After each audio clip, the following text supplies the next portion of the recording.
Гран-при! Это наши большие друзья, ансамбль «Джемиле».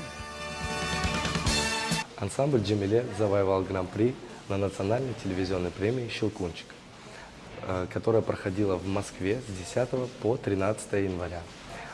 Участие приняли около 200 коллективов, это 4125 участников.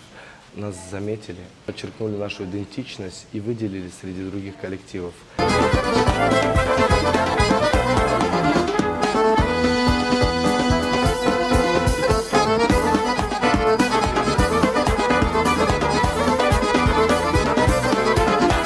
Для нас самое важное – это представить крымско-татарскую культуру всему миру.